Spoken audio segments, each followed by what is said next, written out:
I never thought the words, "You're getting a new roommate," would turn my life upside down. But when the door opened and he walked in, my stomach dropped faster than my grades after finals. Yep, my new roommate was none other than Julian Thorne.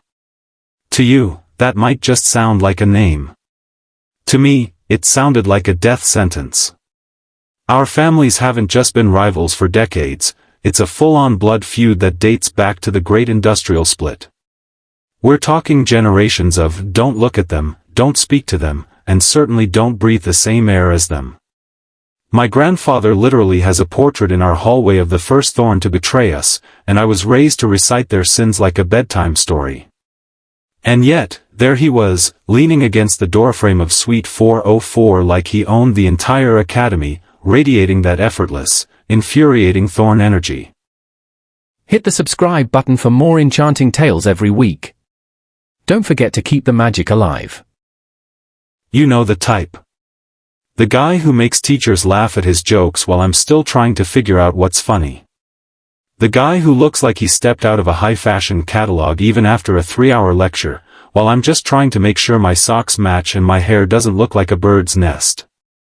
By the way, before I spill all the awkward chaos that went down living with the one person I'm literally forbidden to be near, hit that like and subscribe button. Because trust me, if you've ever had a crush you absolutely couldn't stand, or a secret you had to keep from your entire family, you're going to relate to this. Now, here's the kicker. Julian and I weren't always like this. Back in elementary school, before we understood what our last names meant, we were actually inseparable. We had a secret base in the woods between our estates, a hollowed-out oak tree where the family fences had rotted away. We shared snacks, traded comic books, and promised to be best friends forever. I remember him giving me half of his sandwich every single day because he knew I hated the crusts on mine. Then middle school happened. His father found out about our border crossings, my father found out, and the Great Wall of Thorne and Vale was built overnight. He got popular, he got that golden boy aura that follows the wealthy everywhere, and I got a chip on my shoulder and a deep-seated need to outdo him in every single class. So, yeah, we weren't exactly on speaking terms, which made it totally fine that the Academy's housing office decided to surprise gift him to my room. Thanks, Dean. Really appreciate that. And the worst part? He looked different now. Taller, sharper jawline, eyes that kind of sparkled in a way that made me want to scream into a pillow. Not that I noticed. Okay, maybe I noticed. Ugh.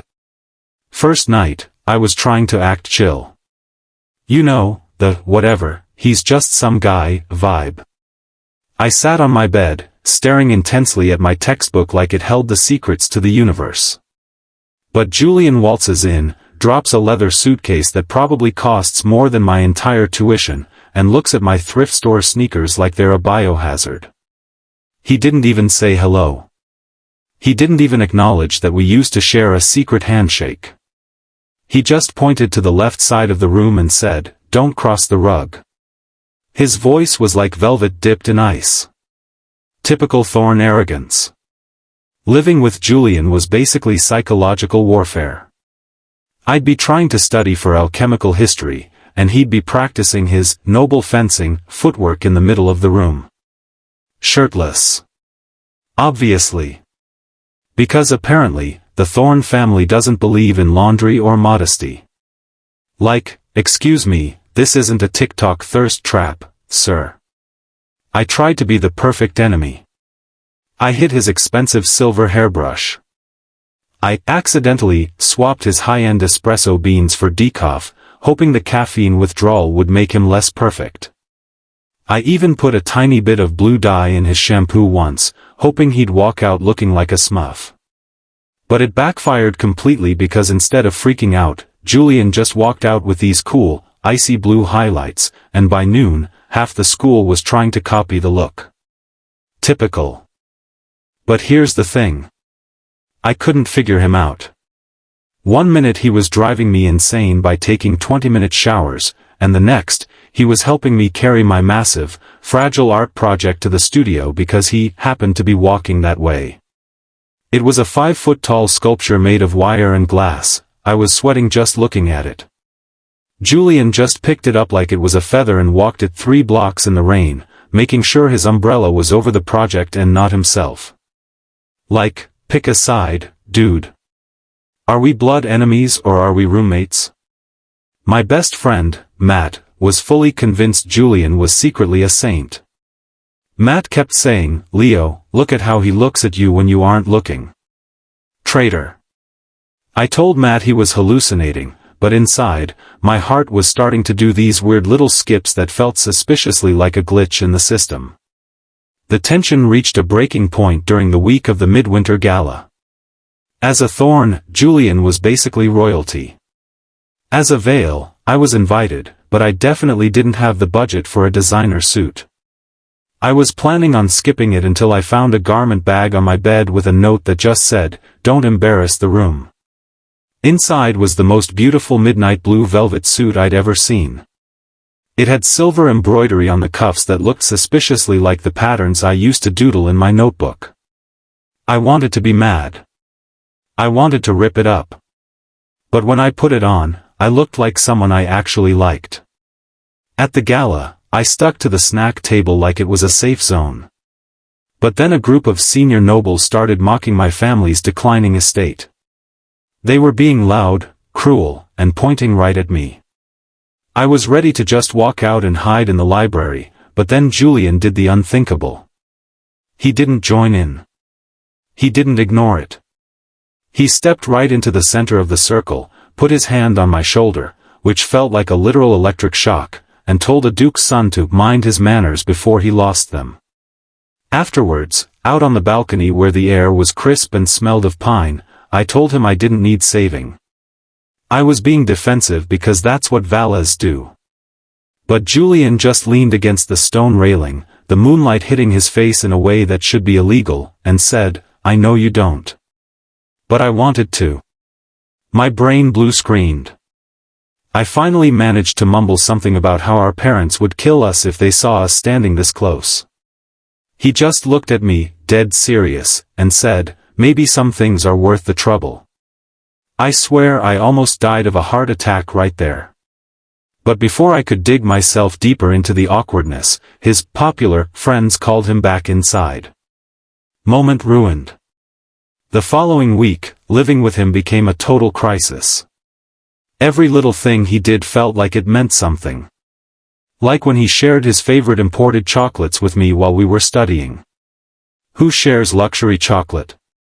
Or when he casually draped his hoodie over me when I fell asleep at my desk, like I was in some Netflix romance. Meanwhile, Matt kept wiggling his eyebrows every time Julian's name came up. Not helpful, Matt. Then, disaster struck. I was coming back from the library late one night and I overheard Julian on the phone in our room. He was saying, "Yeah, I found his weakness. It was easier than I thought. He's totally unsuspecting.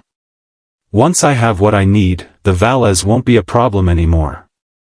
My stomach didn't just drop, it disappeared. My soul left the chat. My brain immediately assumed the worst, the forbidden love was a lie. He was just spying on me for his father. The gala, the suit, the hoodie, it was all recon. I felt like a frozen potato of pure humiliation. So, I did what any totally normal person would do. I started avoiding him. Hard. It's difficult to avoid someone when you live in a 12 by 12 room, but I became a master of the cold shoulder. I'd leave before he woke up and come back after he was asleep. But Julian noticed. Of course he did. He literally cornered me against the door one night and said, "Why are you avoiding me, Leo?" I blurted out something like, "I'm just practicing social distancing from people who use their roommates as chess pieces for their fathers." Julian's face went from confused to absolutely shattered in 3 seconds. He didn't back away. He got closer. "You think I'm spying on you?" Leo, the weakness I was talking about on the phone was mine. I was talking to my sister, Clara. She's the only one who knows. I told her I can't even focus on my own life because you're sitting 5 feet away looking like that. I must have short-circuited. Like what?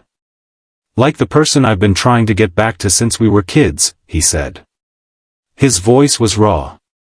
He sat down on the edge of his bed and put his head in his hands. My father wants me to destroy your family, Leo.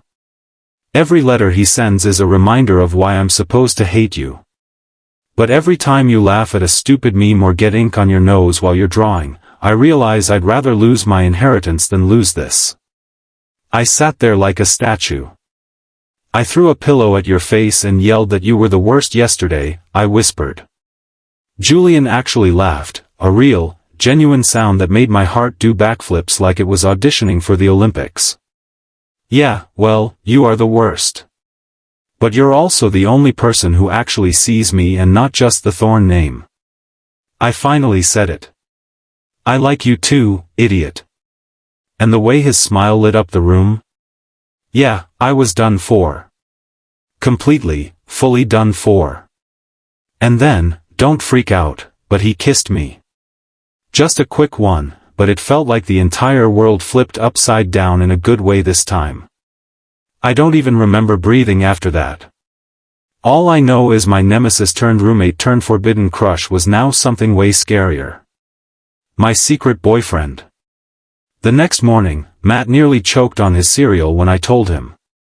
He literally screamed, I called it, in the middle of the crowded cafeteria.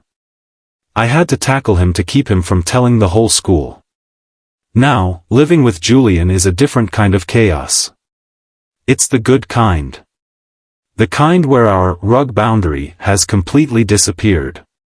The kind where we have to hide our joined hands under the table when someone knocks on the door. It's scary because if our families find out, it's game over. It's war. But honestly, I wouldn't trade it for anything. Watching Julian try to cook ramen on a hot plate or seeing him look at me like I'm the most important thing in the world is worth every risk. Vales and Thornes aren't supposed to mix, but apparently, we never got the memo. But the real test came a few weeks later. We were in the campus library, tucked away in the deepest corner of the forbidden history section. It's the only place where the shelves are high enough to give us a sliver of privacy. Julian was showing me an old map of our estates from before the feud began. Our hands were brushed together, and for a moment, I forgot where we were. My father is coming for the alumni weekend, Julian whispered, his eyes dark with worry. He's going to want to see the room. He's going to want to see that I've handled the Vale problem. I felt the familiar cold dread settle in my chest. What are we going to do? He looked at me, then down at our joined hands. We do what we've always done. We play the part. But Leo, no matter what he says, or what I have to say in front of him, remember this moment. He leaned in, and for a second, I thought he was going to risk a kiss right there under the portraits of the Academy founders. Instead, he just rested his forehead against mine. It was a promise. A silent vow that we were going to survive this, even if the whole world was trying to tear us apart. That's the thing about forbidden love. It's not just about the romance or the secret kisses. It's about the fact that every single day is a choice. A choice to be with the person who makes you feel alive, even if it means risking everything you've ever known. And sitting there in that dusty library corner, I knew I'd keep making that choice forever. Living with Julian is a constant adrenaline rush. It's the secret smiles in the hallway, the notes tucked into textbooks, and the way he always leaves a spot for me at the back of the lecture hall. It's knowing that even if the Vales and Thornes never find peace, we have. It's about building something real in the middle of a storm. Every day is a battle, but as long as I have him by my side, I know we can win. If you made it this far, drop a like and subscribe because trust me, the story of how Julian had to hide in the closet when my dad showed up for a surprise inspection is even wilder. There's more stories like this coming every week, the drama, the romance, and the absolute mess that is my life. See you in the next one. Hit the subscribe button for more enchanting tales every week. Don't forget to keep the magic alive.